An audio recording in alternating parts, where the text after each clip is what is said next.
Messieurs, bonjour. Les parutions de ce jour ont abordé les informations des différents horizons.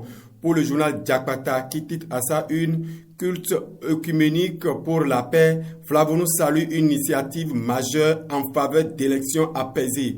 À l'approche des élections générales de 2026, dans un climat où les appels au dialogue, à la paix et à la concorde nationale se font plus pressants, le président de l'Assemblée nationale reçoit au palais une délégation du Conseil œcuménique chrétien des églises du Bénin. Diakpata n'a pas manqué d'informer que le FONAC condamne le coup d'État du Bénin et appelle au respect de l'ordre constitutionnel. Matin libre, loin des informations liées au coup d'État manqué, atterrit à Safé pour remarquer 614 grossesses précoces et 38 viols sur mineurs lors des campagnes contre les VBG. Le journal Le Télégramme lui constate au contraire l'arrestation d'une jeune TikTokeuse qui a défié le chef de l'État dans une vidéo virale sur les réseaux sociaux. Florence Kenglo, de 21 ans, répondra de ses actes devant les juges. Le journal précise par ailleurs que le chef de l'État, Patrice Talon, salue l'appui déterminant du Nigeria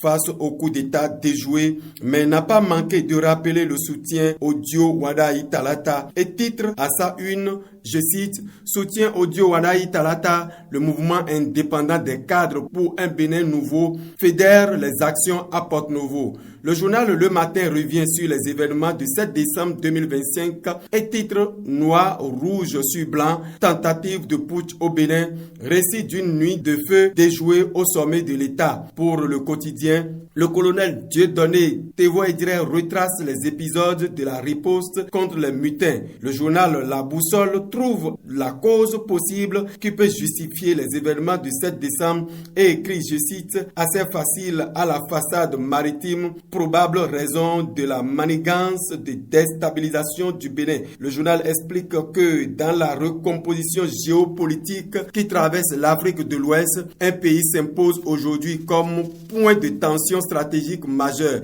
C'est bien le Bénin, un pays qui s'inscrit dans un paysage régional où Alliance des États du Sahel, AES, multiplie les initiatives pour briser l'étau de son enclavement et accéder coûte que coûte à une façade maritime capable de soutenir son ambition politique et économique. Dabarou n'est pas resté loin du tumulte du 7 décembre 2025.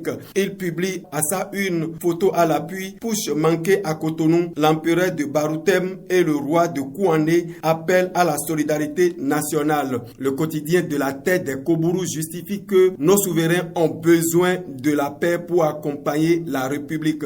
Toujours dans les veines de soutien à la nation béninoise, le journal Adjaté News constate une grande foule à Sakété et écrit après vérification, grande mobilisation de l'UPR à Sakété, Aruna Lawani et le président Flavonous vont debout contre la prise de pouvoir par les armes. Le journal National News 24 justifie le soutien des structures fêtières de la presse et titre à sa une coup d'État déjoué. Le CNPA Bénin et l'UPM solidaires envers les agents de la SRTB. Le chronomètre a changé complètement la veine des soutiens ce jour et atterrit dans la vallée de l'Ouémé et écrit Wemekwe 2026, feu vert officiel pour l'édition de Bonou et précise que la fête identitaire des Ouémenou aura bel et bien lieu à Bonou. Finissons cette revue de presse par le défi qui informe que la labellisation des rites vaudou à Lokossa est activée. Il écrit à sa une à la page 3, je cite,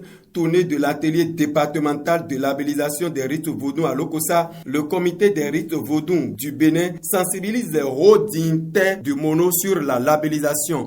Et c'est sur ce journal que nous mettons fin à cette revue de presse. Mesdames, Messieurs, merci de nous rester fidèles.